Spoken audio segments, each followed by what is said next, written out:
back. You're listening to The Voice of Russia in London. My name is Brendan Cole.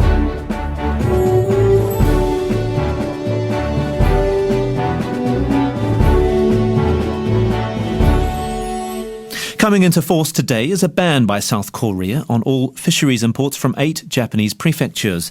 It comes amid concern over leaks of radioactive water from the crippled Fukushima nuclear plant. The plant has been hit by a series of water leaks in recent months. The earthquake and tsunami in March 2011 knocked out cooling systems to its reactors, 3 of which melted down.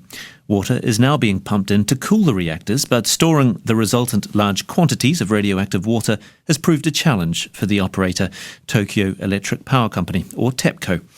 Japan has announced it will also invest £304 million into building a frozen wall around the plant to stop leaks of radioactive water. When it comes to nuclear power, any accident has consequences that last for generations. So, where does this put the argument for nuclear energy? What does Fukushima tell us about nuclear power generation? Well, to discuss this and the issues surrounding it, I'm pleased to be joined in the studio by Wade Allison, Emeritus Professor of Nuclear and Medical Physics at the University of Oxford. Also here in the studio is Antony Froggatt, Senior Research Fellow for Energy and Environment at Chatham House. On the line from Japan is Michael Penn. He's the president of the Shingetsu News Agency.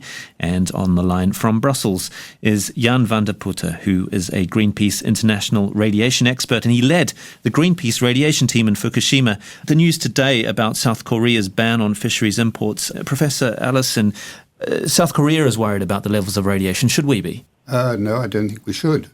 I think we've been worried much too much. There's no reason really to treat the problems of nuclear radiation differently from the other problems that we have in the world, most of which are much more serious than the Fukushima disaster.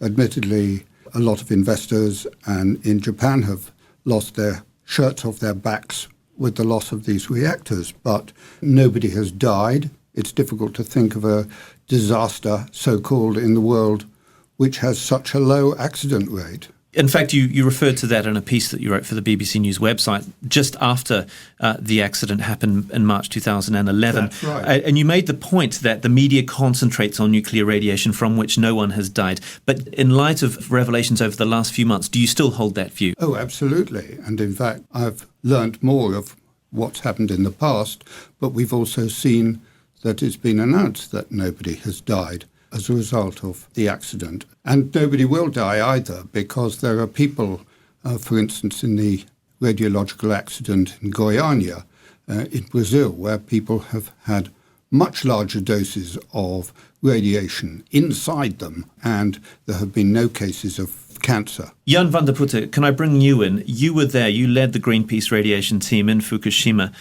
How dangerous were the levels of radioactivity then, and how do they compare now? Well, to quite significant number of people, the radiation levels were too high for the people to stay there. And so more than 100,000 people have been evacuated. In our opinion, we think that if you talk about giving people advice to evacuate, you have to be very, very careful. You need to be careful not to over-exaggerate, neither to underestimate the risks. For that reason, we've taken as Greenpeace, a quite conservative position, which is very much in line with what nuclear regulators around the world, including in the UK or in Japan, are saying about the risks. Positions we usually criticize as Greenpeace as underestimating the risks, but in a crisis situation, you have to be very careful. And for that reason, we took a very conservative line, which is in line with the nuclear regulations. In our opinion, there's still a few tens of thousands of people, I'm not talking about millions of people, who are still living in an area where the radiation levels are still too high. Not to force people to evacuate, but to leave them the choice. That means offer them the financial resources to make their own choice to leave or to stay. And that's where we're now still in a battle with the Japanese authorities. What do you make of Professor Allison's comments that this has been over-egged somewhat? In a marginal way, there have been some comments which have over-exaggerated the risks, but the cause of that, I clearly put the responsibility in the irresponsible way the Japanese government has tried to downplay the risks from the beginning. in a way that became very clear to the population that this was not credible. For instance, I was in end of March 2011, I was at the village of Iitate, and I spoke to the mayor of Iitate and explained to him that the levels of radiation were clearly too high. And we were criticized by the Japanese government of making such statements. But a month later, the Japanese government at once forced the people in a few days out of the village. That caused the population to lose its confidence in the authorities. This is a major problem, that the population doesn't have a clear reference who to trust and what to trust. And it feels for me now sometimes very satisfying that I can say to some people, yes, you are safe here, whereas they don't have any confidence in the authorities anymore. If we can say it, they believe us. If the authorities say it, they don't really believe them. It is satisfying for us to be able to do that, but it's actually the role of the authorities to do that. Antony Froggatt, I suppose 100 millisieverts per hour has been reported near the leaked water within the moat. What does that mean? Is that significant? And the point that Jan was saying was perhaps that really the response of the authorities changed over the course of 2 years, and perhaps people in Japan don't know or don't trust the response of the authorities and what they're telling them. I think the question of trust is absolutely fundamental. And there was an opinion poll over the weekend in Japan that said 72% of those surveyed thought the government had acted too late, and 95% thought that it was still a serious problem. So what we see is a lack of trust and a perception that things are not moving forward. And it's not just within the public.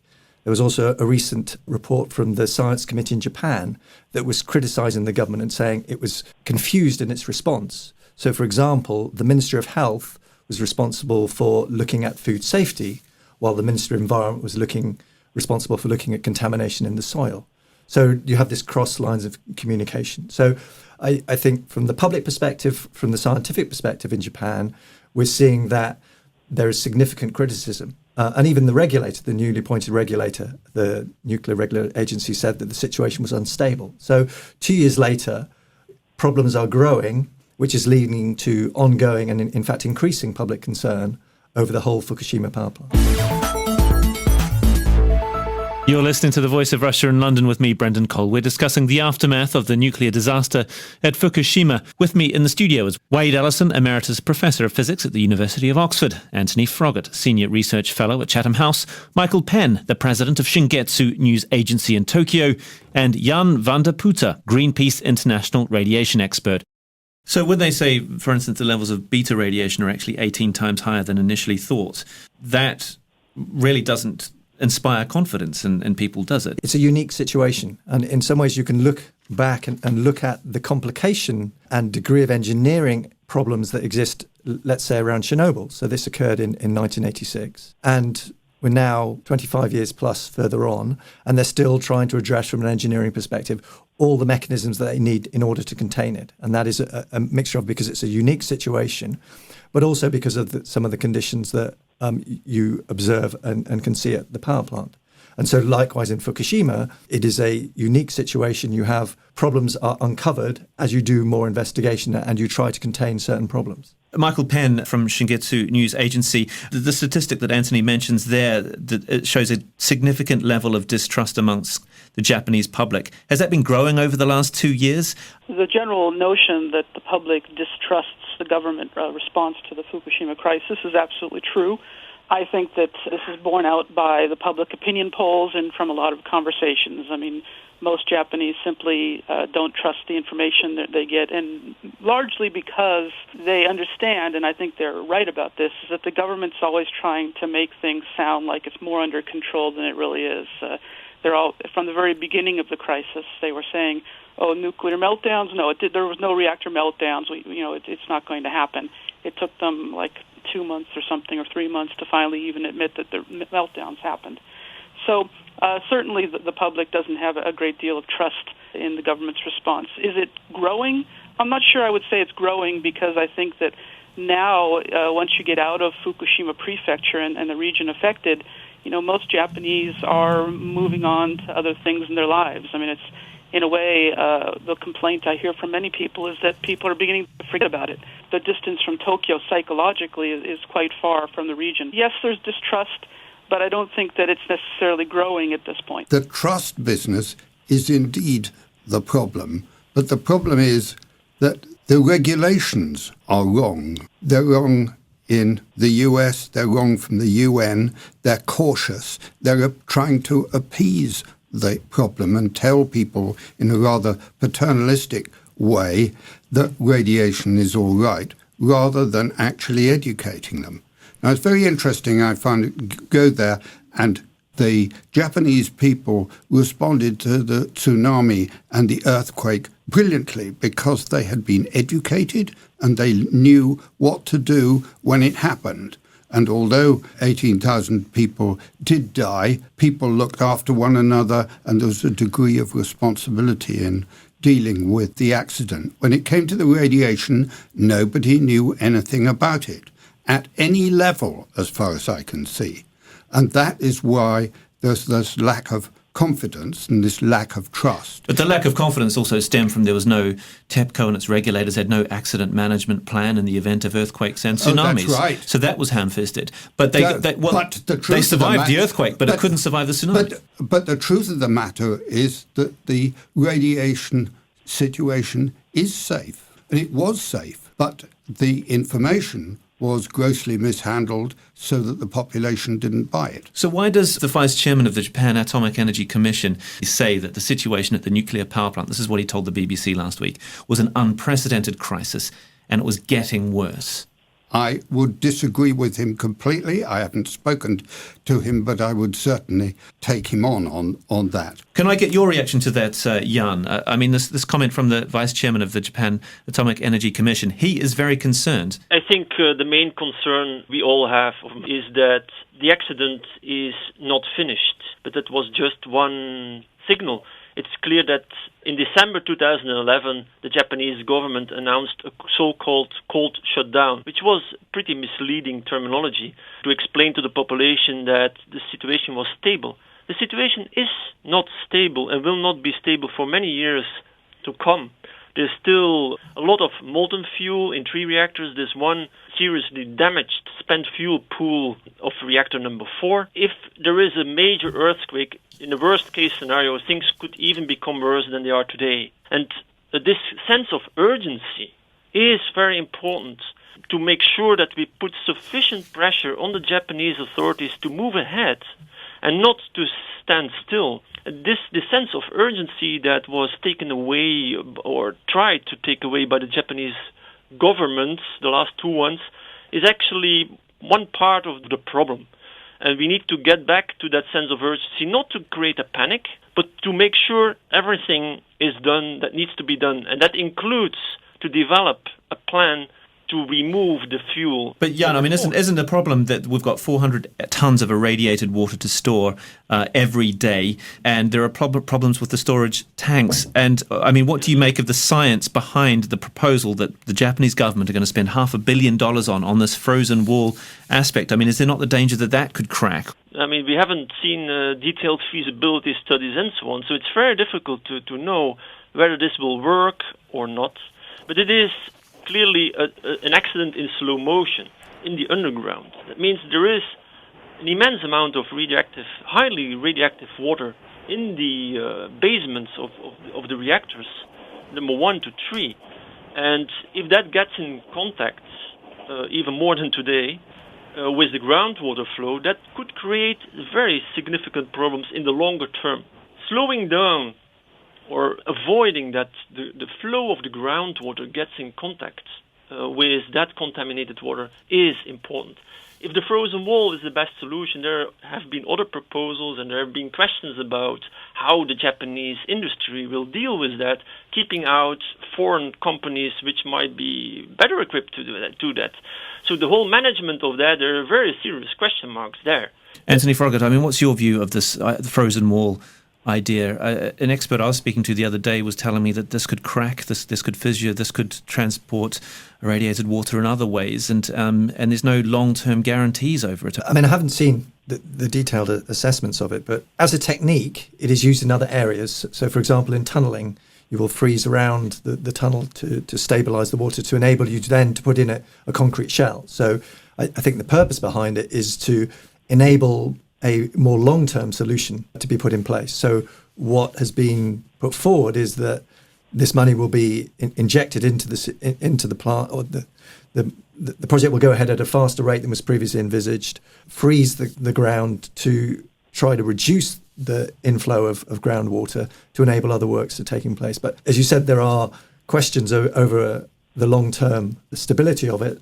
There are questions about how much energy is this going to need. You're going to be freezing quite large volumes of soil. And I think it shows the degree to which, in some ways, how serious the situation is, that a project that is an engineering challenge that is as significant as this is being put forward. Michael Penn in Tokyo from the Shingetsu news agency. Do people in Japan perhaps feel that this idea, this money that the Japanese government is throwing in tackling this with this idea of the frozen wall is somehow linked to its Olympic bid? And certainly there were strong assurances by the Japanese government that that Fukushima will not be an issue, that radiation will not be an issue for those games. I mean, do you see any kind of link there? I haven't heard specifically about, say, a link between the frozen wall and the Olympics issue, although there's a lot of interesting issues circling around those points. I mean, while I do believe that Prime Minister Abe is correct to say that, the Fukushima nuclear crisis is going to have no impact basically on the games themselves, some of the claims he made about where things stand today were just simply untrue. He told some highly questionable things to the Olympic Committee about what's going on right now. I do think that, generally speaking, the Japanese are willing to support spending a lot of money to fix the problem because they remain fearful of radiation. They're worried about its long-term effects. They're quite happy to see the government get more directly involved and to take it out of TEPCO's hands, because if there's mistrust towards the government, there's even more mistrust towards TEPCO. It's a very important issue in terms of how you take it forward and the roles and responsibilities of different energy companies and the Japanese government. I mean, what we saw earlier this year was proposals to reform the power sector in Japan abandoned. And that was in part because of the elections around the upper house. It's still a question mark of whether or not it's going to go forward. And I think this is a very important point, because if we are to change the power sector in Japan, then you need to move away from the prefectures having virtual monopolies of the utilities to enable more energy companies to come in. And I think a similar situation exists in relation to TEPCO. The Japanese government doesn't want to fully take over the utility for fear that it will then have to take responsibility for all of the situation in Fukushima. So in some ways it's keeping it at arm's length, but which is in some ways not really fundamentally addressing the problem. Cooperation between the government and someone like TEPCO is crucial to developing nuclear energy. But I mean, Professor Allison, I know you've made the point that you don't believe the levels of radiation are dangerous, but where does this put the argument for nuclear energy in the future? Because several countries in Europe have shut down their programs, their nuclear programs. This is having an impact on reputation. Well, let's put it this way. Let's look at on the big scale. I think the problems that are facing the world are socio-economic stability, instability and climate change and so on. I don't think radiation belongs in that list. We need nuclear power to solve those problems, and for desalination plants and the irradiation of food and things like that, which would be an enormous step forward in the way that we live on this planet. But when Belgium and Italy and Switzerland move away from nuclear energy in connection with the reputational damage to the sector after Japan, you're saying that they're wrong to do that? I am saying they're wrong to do that. I think we have a massive educational problem, and I think that scientists, and I include myself in that, have neglected the problem which happened in earlier centuries of helping the population and informing them about the dangers and risks and so on of what they were doing. Nuclear has been treated paternalistically and with a military side to it, and people don't know about it. Look at fire. 25,000 years ago, people decided that in spite of the fact that fire is very dangerous indeed, it was still better to have cooked food in a warm house, and we would not be where we are today if we had turned down the use of fire in the home. Antony, Froggatt, I'd like to quickly ask you, though. I mean, despite some countries rolling back their nuclear program, the International Atomic Energy Agency expects at least 90 additional nuclear power reactors to join the 430 or so that are now in operation.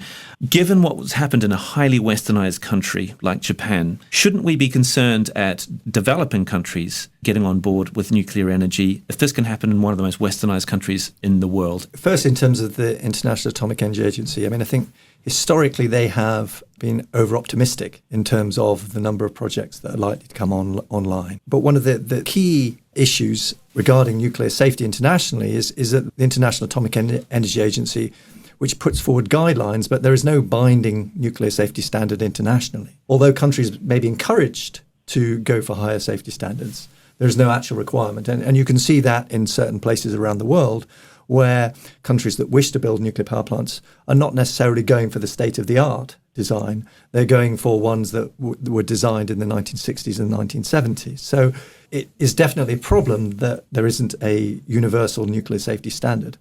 And one of the issues that Angela Merkel, the German chancellor, said post-Fukushima was exactly that, is if a country like Japan can experience this situation and is unable to adequately control it, then this was one of her rationales for her switch. Because prior to Fukushima, her party was very pro-nuclear. And then afterwards they said, actually, this wasn't the right way forward for Germany.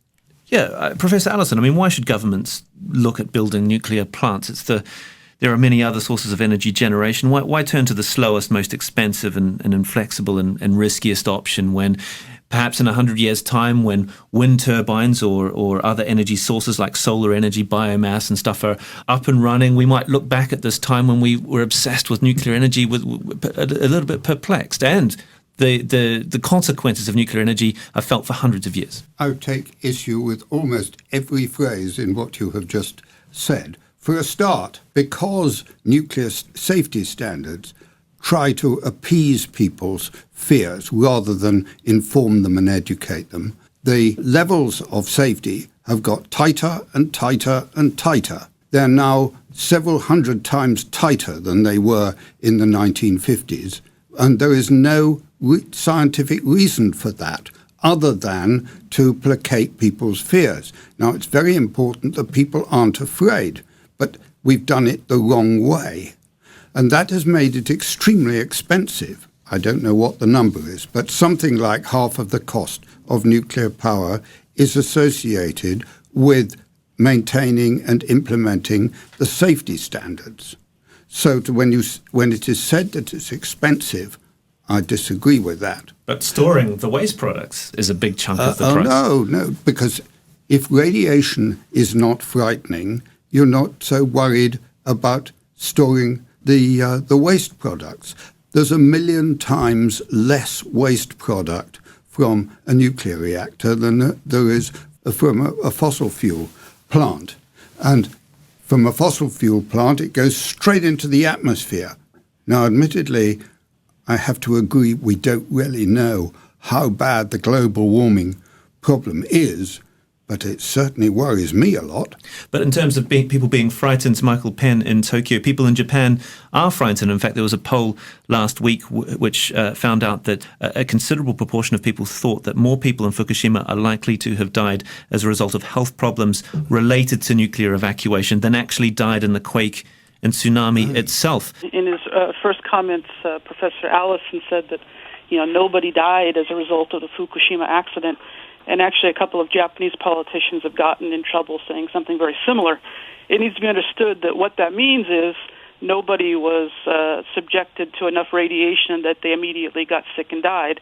But actually, more than 1,000 people have died as a result of the accident, many of them involved in the evacuation, old people who basically were sent to evacuation centers and had illnesses and other things. Some people committed suicide. So, the human cost is definitely there. The Japanese public thinks radiation is dangerous, and they're worried about the long-term effects. They're worried about what kind of cancers might come up in 10 or 20 years. People in Fukushima are somewhat resigned to the situation. I mean, they're like, well, there's nothing we can do. We live here. This is our home. So they try not to think about it much.